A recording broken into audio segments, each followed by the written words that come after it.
دادگاه حربی دوشنبه روز 9 اکتبر یک سرباز نیروهای مرزبانی تاجیکستان را برای کمک و همکاری با قاچاقبران مواد مخدر به 15 سال زندان محکوم کرد. عظیمجان دوستمتوف سربازی 18 ساله در مرز ناحیه فرخار با افغانستان خدمت حربی انجام میداد و ماه ینوری سال روان از جانب کارمندان وزارت کارهای داخلی بازداشت شد.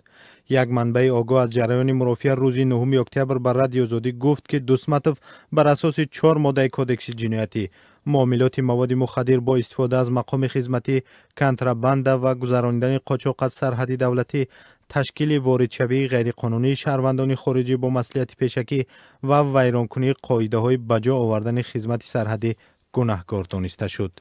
در حادثه مذکور دوستمتوف تنها بازداشت نشده است. وزارت کارهای داخلی تاجیکستان ماه ینوری سال روان در پی یک عملیات احتمجان عوضف و الیاسیدین حبیبوف دو ساکن ناحیه فرخار را با بیش از 6 کیلوگرم افیون بازداشت کردند. در پی شهادت این دو قاچاقبر سیدشاد تشریفوف افسر نیروهای مرزبانی و این سرباز بازداشت شده است. دادگاه دو قاچاقبر را متناسباً به 11 سالی روانه زندان کرد و پرونده افسر را برای تفتیش علاوگی پس گردانید.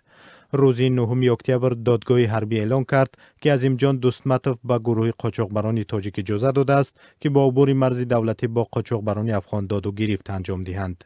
ولی تمام این اتهامات را خودی سرباز در جریان مرافعه ها کاملا رد کرده خود را بیگناه نامیده است. نزدیکان دوستمتوف هم میگویند که به خلاصه دادگاه و عادلانه بودن حکم آن باور ندارند. عبدالواسط دوستوف پدری عظیمجان روز 9 اکتبر بر رادیو آزادی گفت پسرش تنها یکی از قاچاقبران را دیده است و او در لحظه جنایت گفته است که به هیزم چینی می رود. او گفت پسرش یک سال پیش اختیارا به خدمت حربی رفته بود و هیچ همکاری با قاچاقبران نداشته است. این سالکی شد من این بچه من هیچ بیکار آخه 15 سال این بچه زینواد نه سال اوکی کماندیر برو آدم بچه من 15 سال حکم دادم این گلدکای. عبدالواسط دوستوف پسرش را سرباز میداند که مورد تهمت قرار گرفته است.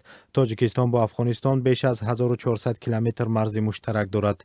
با وجود نظارت مرز از جانب نیروهای مرزبانی، انتقال قاچاق مواد مخدر و مرز شکنی به نظر می رسد. اما ضمناً خیلی کم اتفاق می افتد که سربازان را در همکاری با قاچاقبران همدست دانند.